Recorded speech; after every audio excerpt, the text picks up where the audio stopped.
excuses pour le retard avec lequel nous démarrons cette édition. Mesdames, Messieurs, bonsoir et surtout merci de nous rejoindre pour cette session d'information essentiellement consacrée au sommet extraordinaire de la communauté économique et monétaire de l'Afrique centrale.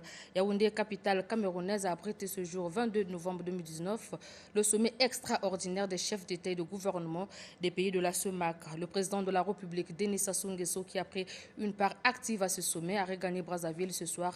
À Maya, le chef de l'État a été salué par les corps constitués nationaux. 5 chefs d'État, dont Denis Sassou Nguesso, ont participé à ce sommet extraordinaire de la communauté économique et monétaire de l'Afrique centrale à Yaoundé, au Cameroun. Je l'ai dit, au cours de ces assises, les dirigeants de la CEMAC ont autre réaffirmé leur volonté de disposer d'une monnaie commune stable. Roch Yamba revient sur la cérémonie d'ouverture de ce sommet.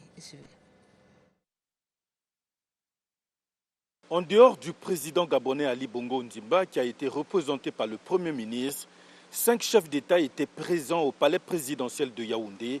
Il s'agit de Paul Biya du Cameroun, Idriss Déby Itno du Tchad, Faustin Archange Touadéra de la République centrafricaine, Théodoro Obiang Bazogo de la Guinée équatoriale et Denis Sassou Nguesso du Congo. Ce sommet extraordinaire qui se tient dans un contexte marqué par la crise économique va devoir jeter les bases d'une véritable solidarité au sein de la CEMAC afin de trouver des solutions durables aux problèmes qui minent cet espace d'intégration sous-régionale et faire de cette institution un espace économique intégré et émergent où règne la sécurité, la solidarité et la bonne gouvernance au service du développement humain à l'horizon 2025.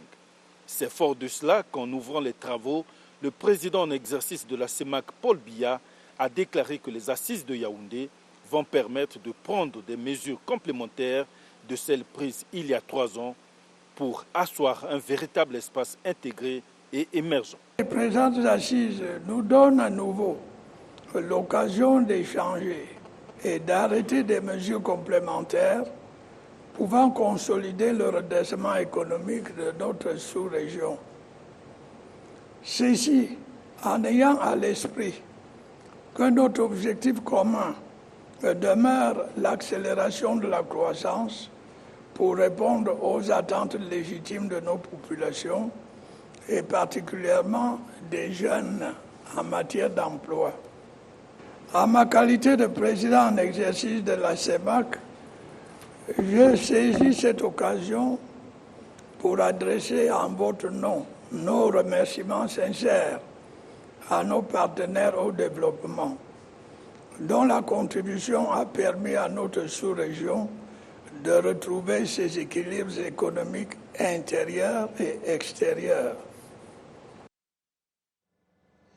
Avant de quitter Yaoundé, le président Denis Sassou Nguesso a fait le point des conclusions de ce sommet extraordinaire de la CEMAC. Pour le chef de l'État, les chefs d'État de la sous-région se sont félicités des réformes engagées depuis 2006. Le chef de l'État congolais a également noté la faible intégration dans l'espace CEMAC due au manque d'infrastructures de transport devant permettre la libre circulation des personnes et des biens. Aussi a-t-il souligné que les dirigeants de la sous-région ont pris une position claire sur l'avenir du franc CFA. On écoute le président de la République. Ce sommet nous a permis de faire le point des réformes engagées depuis 2016. Et il est vrai que nous avons fait un premier point à N'Djamena. Le moment était venu pour les dirigeants de la CEMAC de faire un second point. Et à l'issue de nos discussions, nous pouvons dire que les réformes que nous avons engagées depuis un peu plus de 3 ans ont porté leurs fruits. Nous sommes félicités de cela. Et nous avons aussi dit que la situation restait fragile, qu'il fallait continuer de fournir ces efforts pour redresser la situation économique de la sous-région. Et nous avons aussi remarqué le fait que notre région est surtout paralysée par le manque des infrastructures de base, de transport principalement, mais aussi de télécommunications et pourquoi pas d'énergie. Pour permettre la libre circulation des personnes et des biens et promouvoir le développement tout court. Et il nous faut ces infrastructures. Là, nous avons beaucoup insisté sur la nécessité d'engager des efforts encore plus importants pour réaliser ces infrastructures. Nous avons parlé des questions monétaires, puisqu'elles se discutent au niveau de la presse aussi. Et là, vous avez dans le communiqué une prise de position claire des dirigeants des États, de la CEMAC, sur cette question.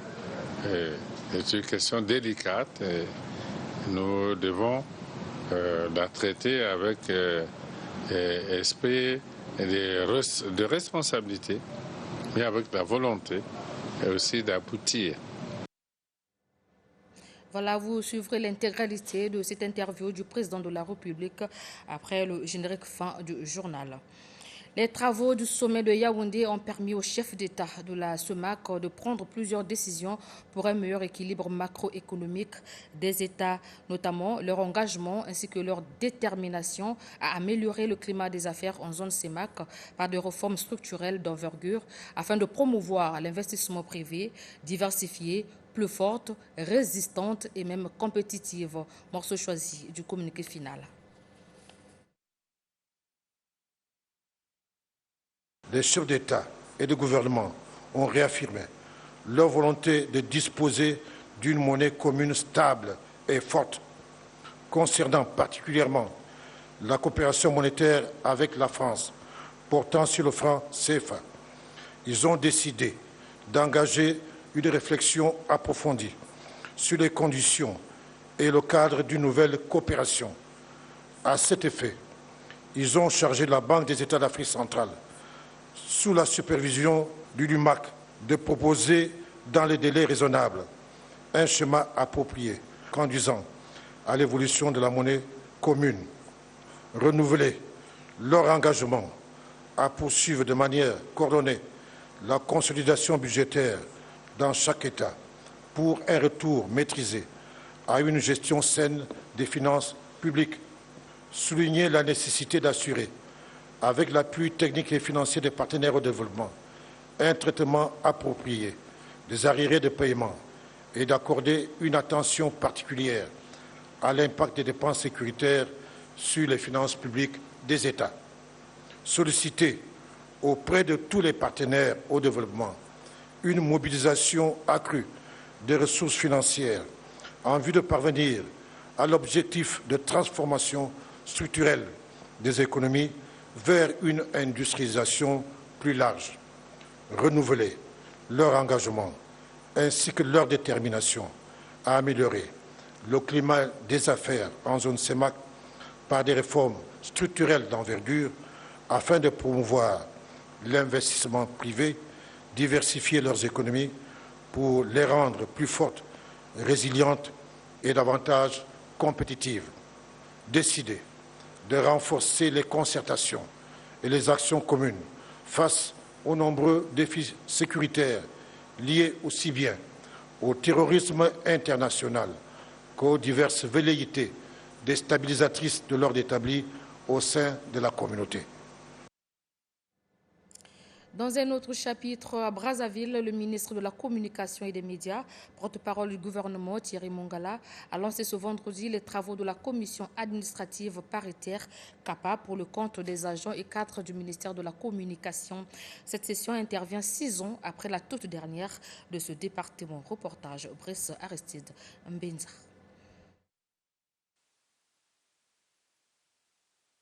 Le lancement des travaux de la commission administrative paritaire est une bonne nouvelle pour les cadres et agents du ministère de la Communication et des Médias qui l'attendent depuis 6 ans.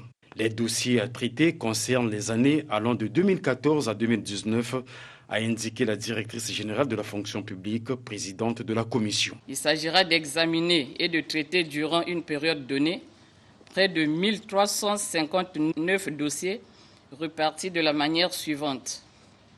935 promotions, 169 révisions des situations administratives, 12 reconstructions de carrières administratives, 232 avancements et titularisations et 11 rectificatifs.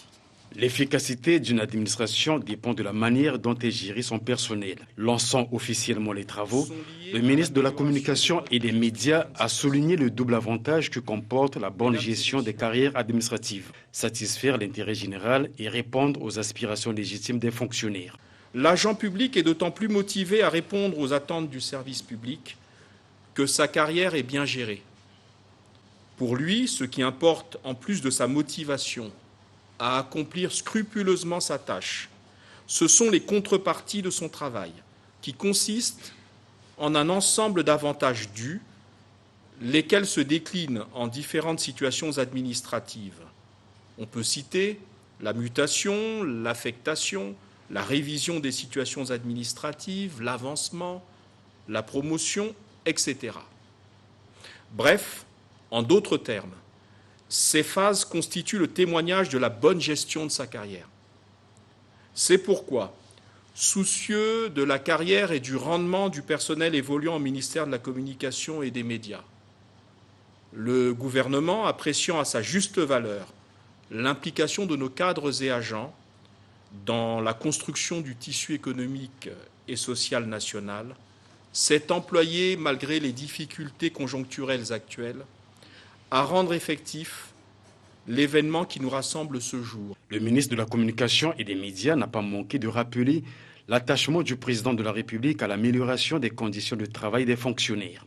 Je m'associe aux cadres et agents du ministère de la Communication et des Médias pour adresser nos très vifs remerciements à son Excellence Monsieur le Président de la République, chef de l'État, ainsi qu'à Monsieur le Premier ministre, chef du gouvernement, pour leur attachement à l'évolution de la vie professionnelle, ainsi qu'à l'amélioration des conditions de travail des personnels de la fonction publique.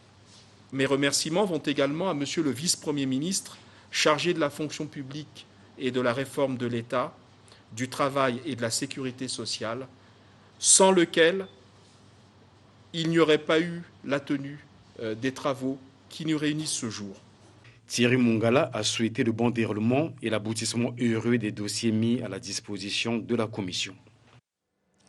Les nouveaux directeurs généraux de l'Agence congolaise pour l'emploi, ACPE, et le Fonds national d'appui à l'employabilité, FONEA, ont été officiellement installés dans leurs fonctions ce matin par le ministre Antoine Thomas Nicéphore Fila-Saint-Eudes.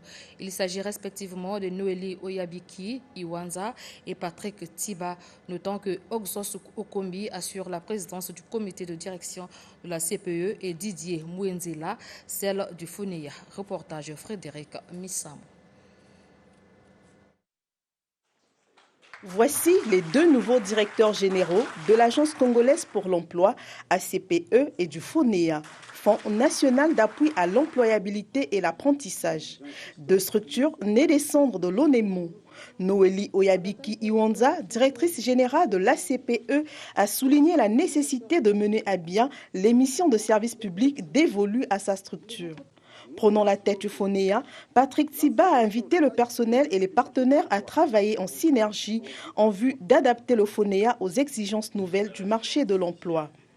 Initiateur du projet de loi de création de ces entités, le ministre de l'Enseignement technique et professionnel, de la formation qualifiante et de l'emploi, Antoine Thomas Nicéphore Fila-Saint-Eudes, a instruit les deux directeurs généraux à une gestion axée sur les résultats. Les ressorts judicieux et efficace d'une action ciblée, concentrée sur l'atteinte des performances attendues de la réforme réalisée, dont une plus importante congolisation des postes et une meilleure employabilité des ressources humaines locales. J'y veillerai. La CPE a plusieurs missions, notamment la gestion et le contrôle de l'emploi, ainsi que la régulation et l'intermédiation entre l'offre et la demande d'emploi. Tandis que le FONEA a pour rôle principal de promouvoir l'employabilité et l'apprentissage par l'appui aux formations qualifiantes et à l'auto-entrepreneuriat. Un tour à l'intérieur du pays, la route nationale numéro 2 dans son tronçon Brazzaville-Ouando sera fermée à la circulation des véhicules poids lourds à partir du 20 décembre 2019. Pour ce faire, le ministre de l'Équipement et de l'Entretien routier, Émile Wosso, a lancé les travaux d'aménagement de la route de contournement Evo-Ongia, y compris la construction du pont sur Ngoko. C'était à Evo, dans le département de la Cuvette Ouest. Le point avec Nevi Krisnel à Mondelingolo. Ce pont sur la Lembessi, axe Evo-Talas, dans la sous-préfecture de Mbama, département de la Cuvette Ouest, est dans cet état depuis 2014.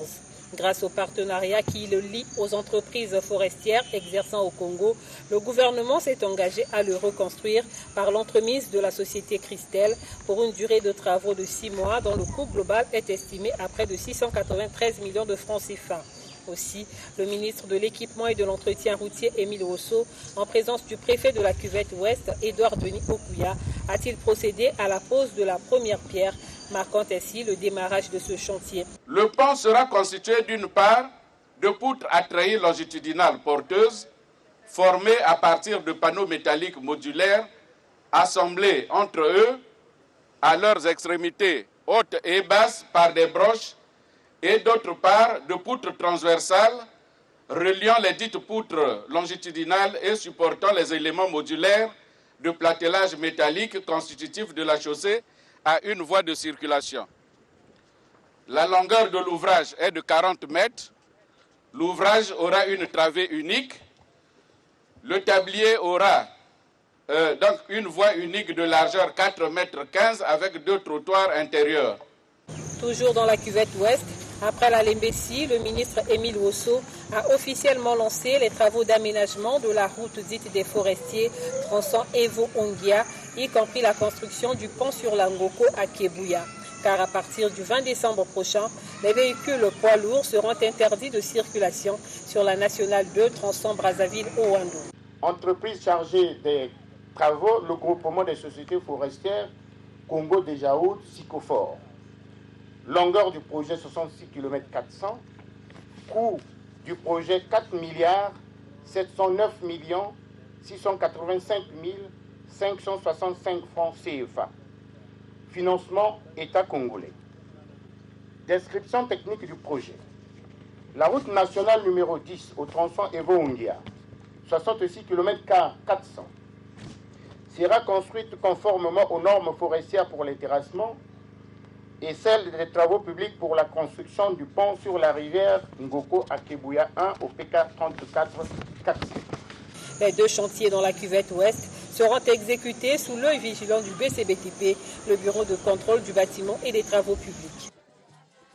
Et puis, c'est arrêté numéro 22-318 venant du ministère de l'Intérieur qui stipule en son article 1er, je cite, « Monsieur Ngouloubi Saï Eric Blaise », je répète, « Monsieur Ngouloubi Saï Eric Blaise, président du conseil municipal, maire de la ville de Mosenzo, est suspendu de ses fonctions pour une durée de 3 mois à compter du 21 novembre 2019. Et en son article 3, le vice-président adjoint au maire de la ville de Mosenzo assurera l'intérim du président du conseil, maire de la ville, durant la période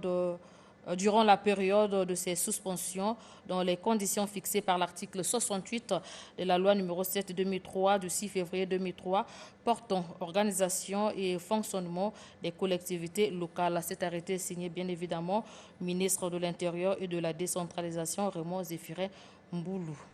Voilà, cette dépêche nous sert de charnière pour revenir à Brazzaville et signaler que le ministre de l'Intérieur et de la décentralisation, Raymond Zéphirin Mboulou, a eu ce jour une séance de travail avec l'ambassadeur du Rwanda au Congo, Jean-Baptiste Abiyahamina, et le représentant du haut-commissaire pour les réfugiés au Congo, Sir Modeste Kwame. Au menu, la situation des réfugiés rwandais, appelés à régulariser leur situation administrative, et ceux de la RDC vivant actuellement à Makoti Poko pour leur relocalisation à Bwemba. Reportage Gaël Goma. La situation de la communauté rwandaise au Congo et celle des réfugiés de la République démocratique du Congo au cœur de cette rencontre entre le ministre de l'Intérieur et de la décentralisation, Raymond Zéphirin Mboulou, l'ambassadeur du Rwanda au Congo, Jean-Baptiste Abiyarimana, et le représentant du Haut Commissariat pour les réfugiés au Congo, Sir Modeste Kwame.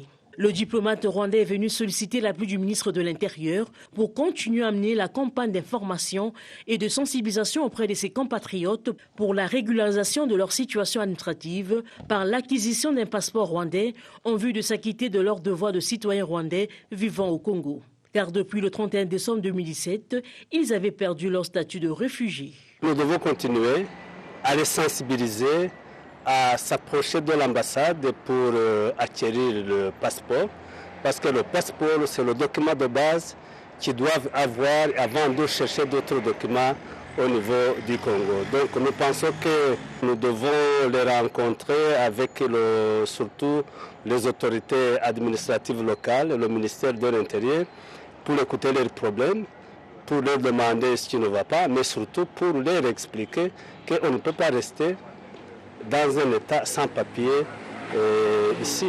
Pour les réfugiés de la RDC de Makoti-Poko, leur relocalisation dans la localité de Bouembar, car présentement les conditions de vie de près de 10 000 demandeurs d'asile en provenance de la RDC devient de plus en plus précaire à cause de la montée des eaux dans Makoti-Poko, localité du département des Plateaux. Nous avons demandé aussi à M. le ministre de nous aider dans la sensibilisation à l'effet de pouvoir les encourager à être relocalisés sur le site de Bouembar. Et donc, vous êtes sans ignorer qu'actuellement, il y a la montée des eaux au niveau du département des Plateaux et des inquiétudes au niveau de Makoti-Poko. Donc, ces réfugiés doivent aussi, ces demandeurs d'asile au niveau de Makoti-Poko doivent vraiment accepter d'être relocalisés sur Bouembar. Des préoccupations prises en compte par le ministre Raymond Zéphirin Boulou qui ne ménagera aucun effort pour les résoudre. Depuis quelques jours, une rumeur folle circule sur la toile et sous les motos, faisant état de la mort du capitaine de police Déby Dekambi, commissaire du PSP de Vindoulou, un quartier de Pointe-Noire. Eh bien, ce n'est qu'un montage, un fake news. C'est ce qui ressort du contrôle de commissaire effectué ce jour par le colonel de police Landry Miatakidila, commissaire central de police de Pointe-Noire. Commentaire Henri-Michel Ngakeni. Contrairement aux rumeurs qui circulent sur les réseaux sociaux et de bouche à oreille à Pointe-Noire et à 100 lieues à la ronde, faisant état de la mort du commissaire du PSP de Vindoulou, banlieue de la ville Océane, pour braquage chez son ami douanier, n'est que de la pure affabulation. Un effet de news pour noircir à la réputation et à l'image de marque de ce jeune officier de la police nationale, le capitaine Déby Dekambi, respirant de santé ici dans son commissariat. Je suis dans les contrôles des commissariats. Vous avez vu que le commissaire de Vindoulou est bel et bien là, il est en vie. Et donc tout ce qui se passe sur les réseaux sociaux, c'est de l'intox. Vous savez, dans pareilles circonstances, ce que nous faisons, c'est ouvrir une enquête. On ne peut pas répondre tout azimut à tout ce qui se dit sur les réseaux sociaux. Nous vous faisons constater juste que le capitaine Déby, qu'on croyait mort, est bel et bien en vie et il fait son travail. Ainsi, comme le dit un adage, n'envoie jamais demander pour qui sonne le glas, il sonne pour toi. La ministre Hermela Destiné-Doukaga a eu une séance de travail avec le directeur régional Afrique du mouvement de la jeunesse scout. Ces deux personnalités ont échangé entre autres sur l'inscription du mouvement mondial du scoutisme et la formation des différents jeunes dans leur secteur d'activité. Reportage Junior Okokongwembe. Venu rencontrer Destiné Hermela Doukaga, ministre de la Jeunesse et de l'Éducation civique, Frédéric Toutou Kamakama, directeur régional Afrique des scouts, accompagné de la délégation nationale de ce mouvement de jeunesse, vient renforcer les relations avec ce ministère pour l'encadrement des jeunes congolais. Nous avons parlé de relancer le processus d'adhésion du Congo à l'Organisation mondiale du scoutisme, mais aussi demander à la ministre l'apport du gouvernement au développement du scoutisme dans le pays, en considérant le scoutisme comme une organisation d'utilité publique. Madame la ministre était plus que contente. D'abord, elle a confirmé qu'il y a déjà une collaboration qui existe entre le ministère de la Jeunesse et des scouts, mais aussi qu'il fallait formaliser ça. Et la ministre est aussi contente de la proposition, mais aussi de la démarche que mènent déjà les associations scouts du Congo pour adhérer à l'Organisation mondiale du mouvement scout. Avec 40 millions de jeunes et adultes de sexe confondus, repartis dans 216 pays, le scoutisme est l'un des plus grands mouvements de jeunesse du monde qui prône les valeurs de paix. Par cet entretien avec la ministre de la Jeunesse, le directeur des scouts Région Afrique souhaite apporter sa pierre à l'édifice pour faire démarquer la jeunesse congolaise des antivaleurs. En change de chapitre, les rapporteurs spéciaux du Sénat poursuivent leur mission de contrôle de gestion des finances publiques au sein des régies financières. Après les impôts, les vulnérables Athanase Makaya Makundi et Robert Miyuna étaient à la Caisse congolaise d'amortissement et à la Direction générale des douanes. Ce contrôle porte sur le niveau de l'interconnexion au sein de ces administrations. Reportage Brice Abanzoun. À la Direction générale des douanes et droits indirects, les rapporteurs spéciaux du Sénat ont été informés des différents systèmes informatiques mis en place pour la sécurisation des recettes douanières. Pour le directeur général des douanes, Guénolé Koumoumbongo, l'interconnexion au sein de la structure et avec les autres régies financières est une réalité palpable. Les différents bureaux des douanes et les différents départements sont interconnectés.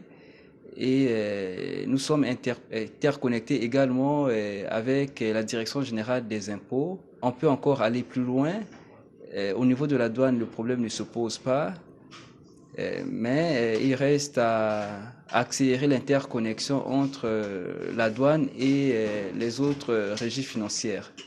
La délégation des rapporteurs spéciaux du Sénat, conduite par Athanase Makaya Makundi, s'est dite satisfaite des avancées réalisées en la matière par la douane congolaise. La rencontre a été très fructueuse et s'il faut aussi le dire, les douanes, c'est l'une des premières directions en fait, qui est interconnectée et donc ils ont des informations en temps réel. Et l'objectif principal de la mission, c'est de vouloir sécuriser la chaîne de recettes et la chaîne de dépenses de la République. Et vous savez qu'on parle de la bonne gouvernance et de l'éthique. Et c'est un bon exemple. À la Caisse congolaise d'amortissement, l'interconnexion avec les autres régies financières reste encore un projet, a dit le directeur général de cette structure. Après les impôts, la CCA et les douanes, il reste à la Direction générale du Trésor d'informer ses parlementaires du niveau atteint par l'interconnexion au niveau de son administration. Parlons de la douane. La 23e réunion du comité d'experts des directeurs généraux des douanes de la région Afrique occidentale et centrale a pris fin aujourd'hui à Brazzaville. Plusieurs recommandations ont été formulées, entre autres l'élaboration d'une stratégie nationale de mise en œuvre de la zone de libre-échange continentale africaine. Zleka Fonsigle, Benopena, reportage. Clap de fin ce jour à l'hôtel GHS La Coupole de Brazzaville sur la 23e réunion du comité des experts des directeurs généraux des douanes de la région OMD-AOC.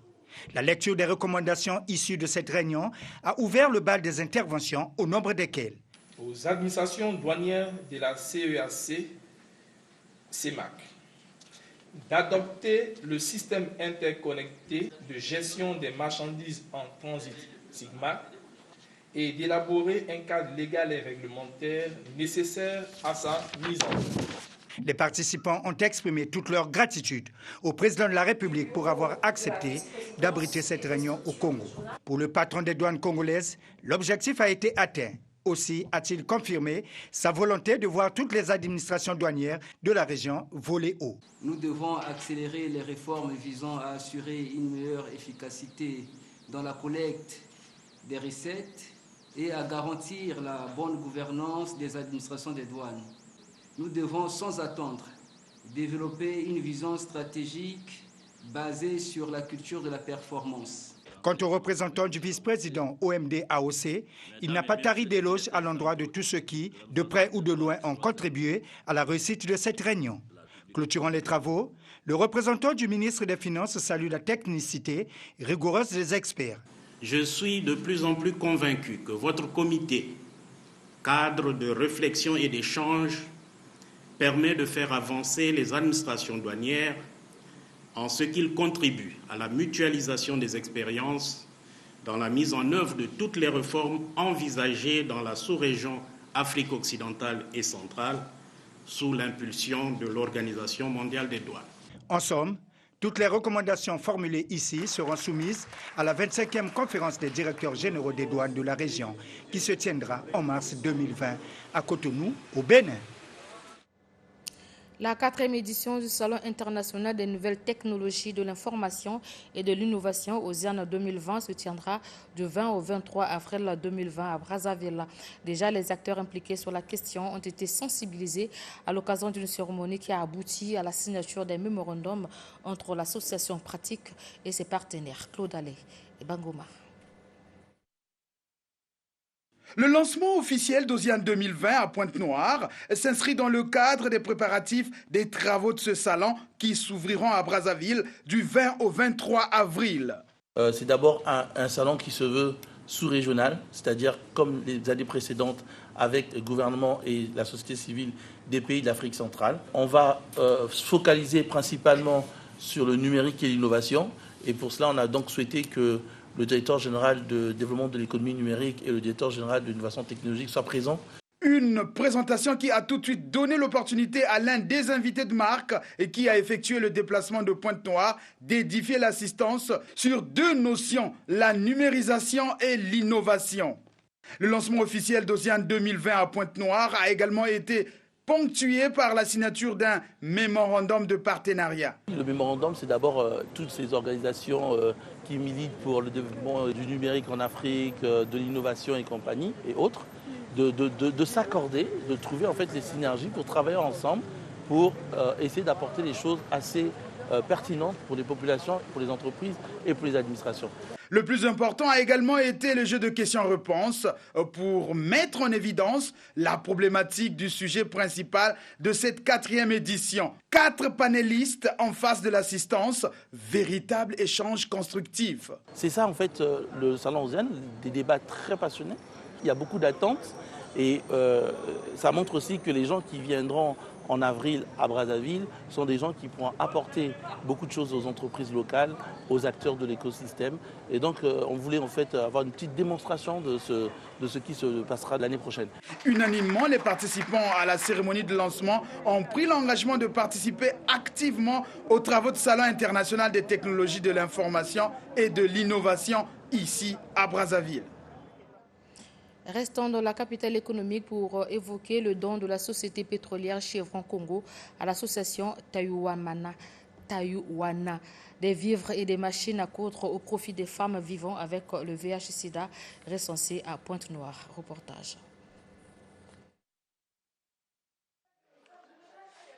Composé de 200 sacs de riz, 200 cartons de poissons salés, 200 bidons d'huile, 30 machines à coudre et d'un chèque dont le montant n'a pas été révélé, ce don de la société Chevron Congo à l'association Tayuwana vient apporter un appui nutritionnel à 200 femmes vivant avec le VIH/SIDA et l'autonomisation de 30 d'entre elles par une formation en couture. Je remercie toute l'équipe Chevron. Ça me va droit au cœur de voir ces femmes être dans l'autonomisation. Il y a des veuves, il y a des jeunes filles, mères, elles prennent en charge elles-mêmes leurs enfants, alors sans rien faire quelque chose dans la société. Et ce don est le bienvenu dans notre structure. Émue par les témoignages poignants de ces femmes souvent rejetées par leur famille et stigmatisées à cause de leur maladie, Katia Moutol, directrice des relations publiques et institutionnelles de Chevron Congo, qui les a encouragées à prendre leur destin en main, indique que ce don est un acte de solidarité qui s'inscrira dans la durée. En tant que femme de cette communauté, je ne pouvais pas rester insensible à l'appel de Maman Souzy et de toutes ces femmes qu'elle représente aujourd'hui, ces femmes qui ont été marginalisées parce qu'elles ont une maladie. Donc il était important pour nous de les accompagner. Nous jetons aujourd'hui la première pierre, année 1 de ce partenariat que nous allons évaluer au fur et à mesure que le projet se déroule pour pouvoir réajuster là où nous pouvons réajuster et nous assurer évidemment de la pérennité de cette initiative. Créée à Pointe-Noire en 2003 pour l'appui et l'accompagnement psychosocial des femmes infectées du VIH/SIDA dans le cadre de la prévention de la transmission du virus de la mère à l'enfant, l'association Tayuwana appelle d'autres donateurs à emboîter le pas à Chevron qui accomplit ainsi son engagement envers les couches vulnérables. En politique, les plénières des commissions préparatoires du 5e congrès ordinaire du PCT ont pris fin hier. Tous les rapports présentés par ces différentes commissions ont été adoptés avec amendement. C'est dire que la voie vers la tenue de ce congrès est balisée, a renchéri le président du comité préparatoire de ce congrès, Pierre Ngolo, à la clôture donc des travaux. Reportage Florent Ongweli. Il a fallu 4 jours aux commissions préparatoires du 5e congrès ordinaire du Parti congolais du travail pour rendre compte de leurs travaux. Dans un esprit de camaraderie et en toute responsabilité, les rapports de ces commissions ont été tous adoptés avec amendement.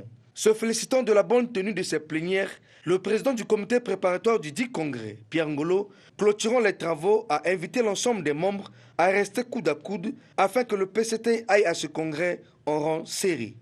Nous pouvons aujourd'hui dire que la voie est totalement balisée pour que le 5e congrès ordinaire du parti, le congrès du cinquantenaire, soit une réussite, un grand congrès. À partir d'aujourd'hui, nous devons tous, où que nous soyons, sensibiliser, préparer les militants à se mobiliser effectivement pour la tenue du congrès du 27 au 30 décembre.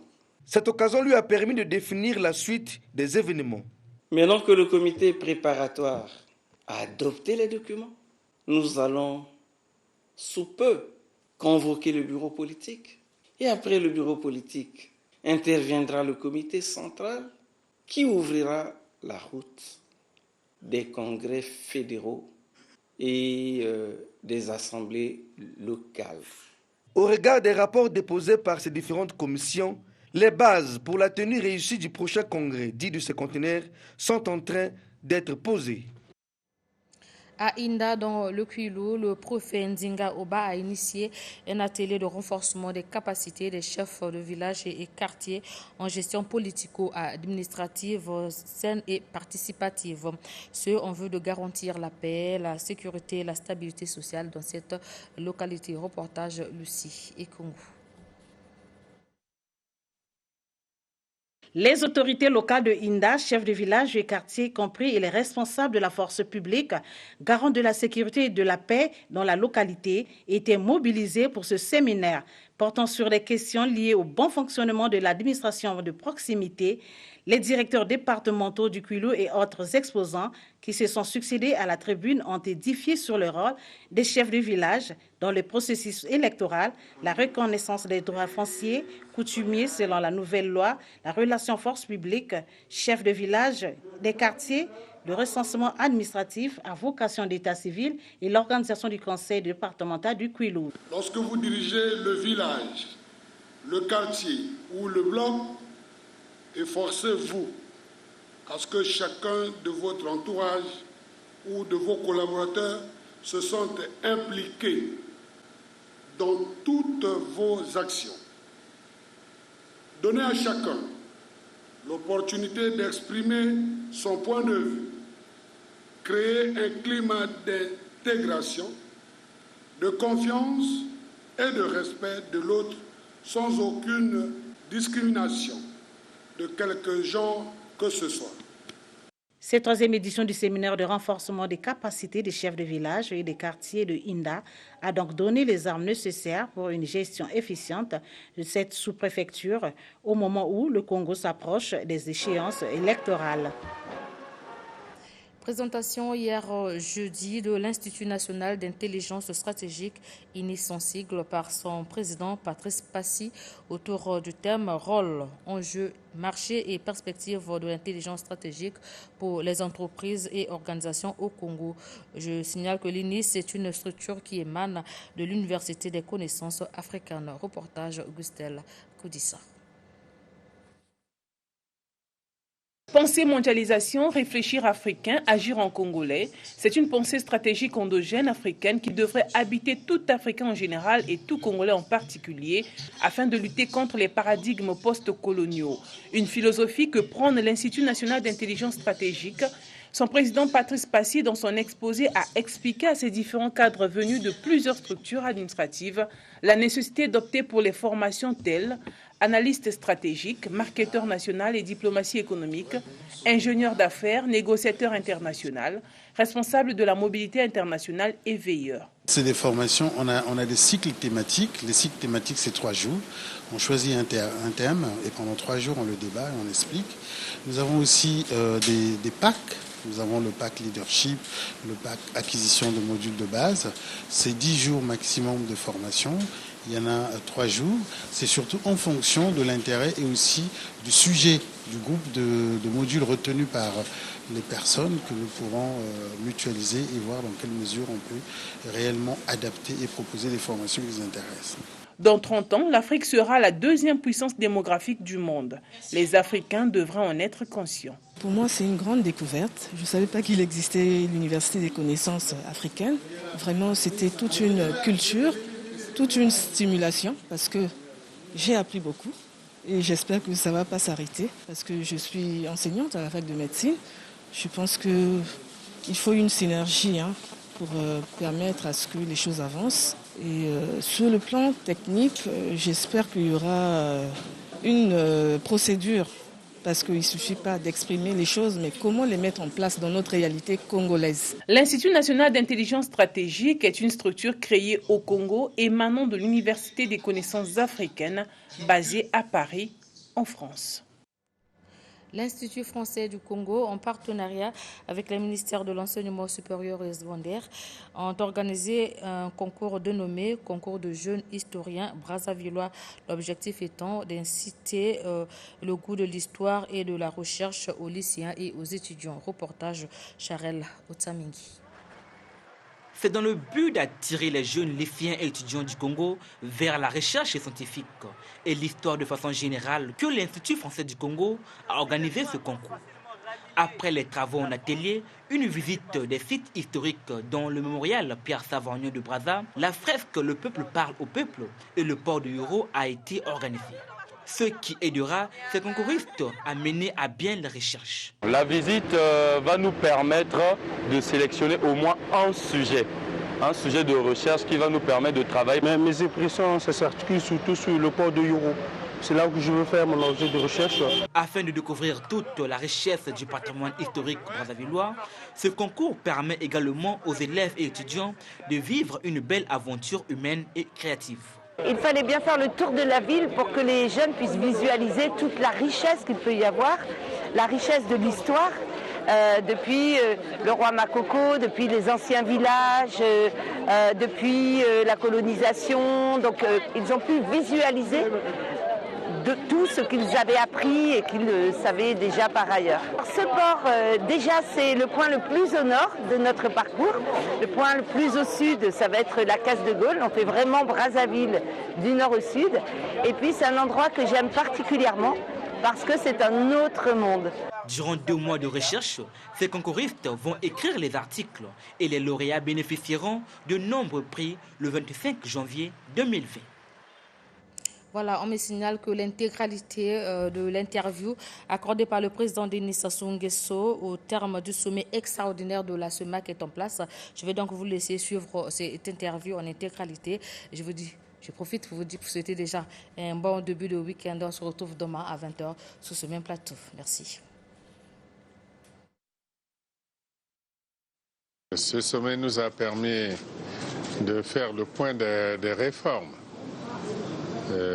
engagées depuis 2016. Et il est vrai que nous avons fait un premier point à N'Djamena. Le moment était venu pour les dirigeants de la CEMAC de faire un second point. Et à l'issue de nos discussions, nous pouvons dire que les réformes que nous avons engagées depuis un peu plus de 3 ans ont porté leurs fruits. Nous sommes félicités de cela. Et nous avons aussi dit que la situation restait fragile, qu'il fallait continuer de fournir ces efforts pour redresser la situation économique de la sous-région. Et nous avons aussi remarqué le fait que notre région est surtout paralysée par le manque des infrastructures de base, de transport principalement, mais aussi de télécommunications et pourquoi pas d'énergie.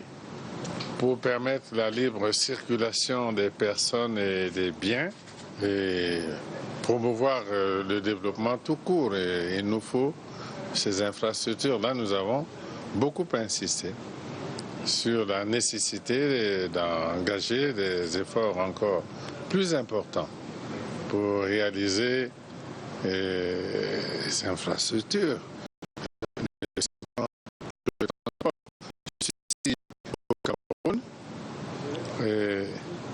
Il n'y a aucune voie qui relie le Cameroun au Congo. Vous voyez, on ne s'en rend peut-être pas compte. Il n'y a pas de route, il n'y a pas de chemin de fer, il n'y a pas de transport fluvial. Bon, on dirait qu'il y a une route, oui, la mer, qui est reliée Douala à Pointe-Noire, mais c'est pas c'est là que nous attendons. Donc, le Cameroun est en gros coupé du Congo. Nous pourrons dire la même chose de la RCA. La RCA aussi est coupée du Congo. S'il n'y avait pas cette voie d'eau, la Lubangui, donnée par Dieu, les Congolais n'iraient pas en Centrafrique, puisqu'il n'y a pas de voie de communication. Je prends l'exemple du Congo et on peut multiplier ces exemples dans les rapports avec les autres pays de la zone. Donc, la question des infrastructures, la libre circulation des personnes, des biens, ce sont des questions importantes et nous l'avons souligné. Si vous regardez dans le communiqué, nous avons parlé des questions monétaires, puisqu'elles se discutent au niveau de la presse aussi. Et là, vous avez dans le communiqué une prise de position claire des dirigeants des États, de la CEMAC, sur cette question. C'est une question délicate et nous devons la traiter avec esprit de responsabilité, mais avec la volonté et aussi d'aboutir. Voilà, en résumé, ce que je peux dire, mais nous partons de Yaoundé très satisfaits du déroulement. Merci, Excellence, et bon retour à Brazzaville. Merci beaucoup.